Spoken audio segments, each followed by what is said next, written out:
Hey there, savvy investors and chocolate enthusiasts. I'm Iggy from the Investing Iguana, and today, we're diving into the delicious world of the chocolate market with a special focus on Delfi's remarkable journey in 2024. The Investing Iguana is featured and ranked 8th in the 2023 Influential Tigers by Tiger Brokers. Have you ever wondered how a chocolate company thrives in the ever-competitive and fluctuating economic landscape? In this video, we'll be exploring the strategies that Delfi has employed to not just survive, but thrive. We'll look at how they've navigated through various challenges, turning them into opportunities for growth and expansion. This is not just an interesting story of a company's journey, but it also holds valuable insights for investors. Delfi's performance in the market is a testament to their robust growth strategy and strong leadership. They've managed to consistently deliver results, making them an attractive prospect for investors. But what does this mean for you as an investor? Well, understanding Delfi's journey and their strategies can help you make informed decisions about your investments. But the story doesn't end here. We'll also be looking at what the future holds for Delfi. With its strong presence in the vibrant markets of Singapore and beyond, the future looks promising for this confectionery giant. Let's take a closer look at Delfi, a leading player in the chocolate industry. In the first 9 months of 2023, Delfi's profit rose to an impressive $32.8 million. This marked a substantial year-on-year increase of 22.1%, a testament to the company's robust growth strategy and strong market presence. This growth was largely driven by Delfi's successful expansion in Indonesia and other regional markets. The company's ability to build strong brands and establish extensive distribution networks played a crucial role in this success. By understanding local tastes and preferences, Delfi has been able to offer products that resonate with consumers in these markets. This, coupled with their efficient distribution network, has enabled them to reach a wide customer base and drive sales growth. However, it's not all smooth sailing.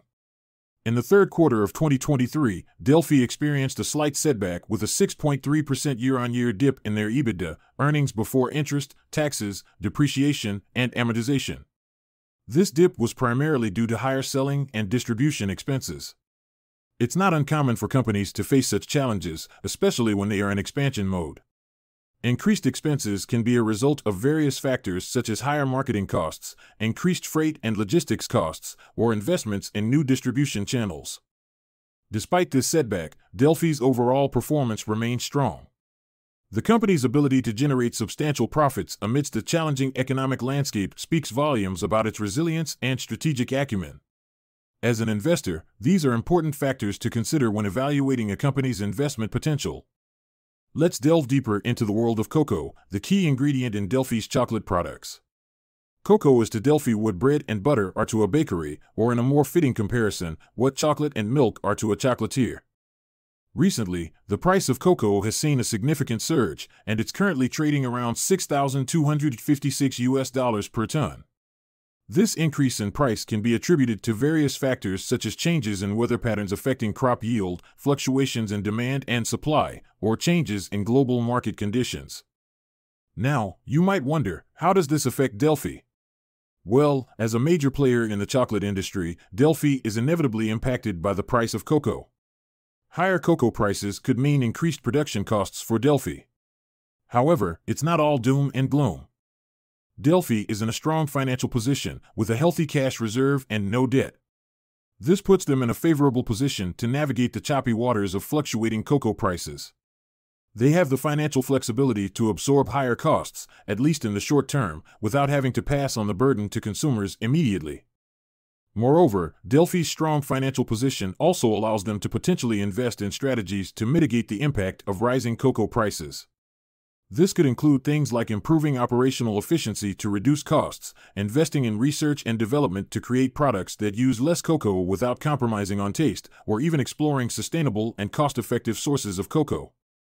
Understanding the ownership structure of a company is crucial to get a sense of who holds the reins of power. In the case of Delfi Limited, a significant portion of the company is owned by private companies. They hold the lion's share, with 51% ownership. This means that these private companies stand to gain the most if Delfi's stock price rises. Conversely, they also stand to lose the most if there is a downturn in the company's fortunes. Individual investors also have a substantial stake in Delfi, making up 34% of the company's shareholders. These are people like you and me who have invested their personal funds in the company. Their stake in the company is significant, and they too stand to benefit from any increase in the company's stock price. Interestingly, hedge funds, which are usually major players in the investment world, don't have a meaningful investment in Delfi.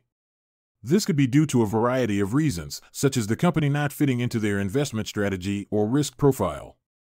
Digging deeper into the data, we find that the largest shareholder is Berlian Enterprises Limited, which holds a whopping 50% of shares outstanding.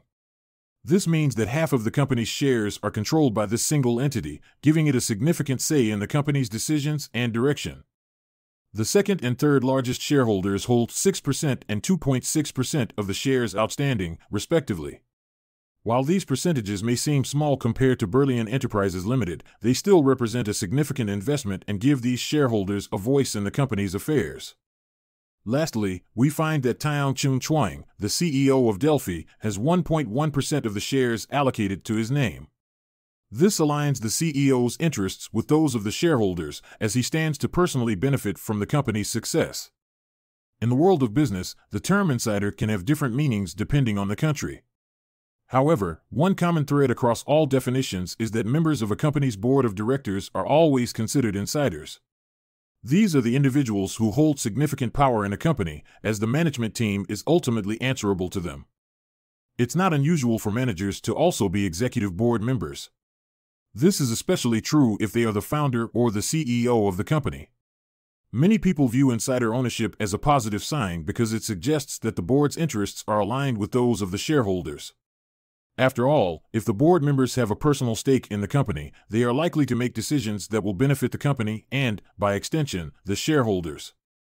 However, there can be instances where too much power is concentrated within this group of insiders. This could potentially lead to conflicts of interest or decisions that may not be in the best interest of all shareholders. In the case of Delfi Limited, we see that insiders own a significant portion of the company's shares. Collectively, these insiders own 14 million Singapore dollar worth of the company, which has a total value of 648 million Singapore dollars. This insider investment is generally a good sign, as it shows that the people running the company have confidence in its future success. However, it might be worth investigating further to see if these insiders have been buying more shares recently, as this could indicate their increased confidence in the company's prospects. The general public, which mostly consists of individual investors, owns 34% of Delfi. While this group may not have the power to make major decisions for the company, they certainly have some influence over how the company is run. Their investment represents a significant stake in the company, and their interests must be considered in the company's decisions. In conclusion, understanding the ownership structure of a company like Delfi Limited provides valuable insights into who holds power in the company and how decisions are made. It's a complex interplay of different stakeholders, each with their own interests and influence, all working together to shape the company's future. And that wraps up our exploration of Delfi's sweet success in navigating the 2024 chocolate market. It's clear that through strategic brand building, efficient distribution networks, and smart financial management, Delfi has set a high bar for success in the confectionery industry. Whether you're a seasoned investor looking for your next sweet opportunity or simply a chocolate lover curious about the business side of your favorite treats, Delfi's journey offers valuable insights and inspiration. If you found this video informative and tasty, why not give it a thumbs up? Don't forget to subscribe to the Investing Iguana for more insights into the most delicious investment opportunities out there. Have thoughts or questions about today's topic? Drop a comment below. I'd love to hear your take. Until next time, keep investing smartly, and who knows, maybe your portfolio will be just as sweet as Delfi's success story. See you in the next video.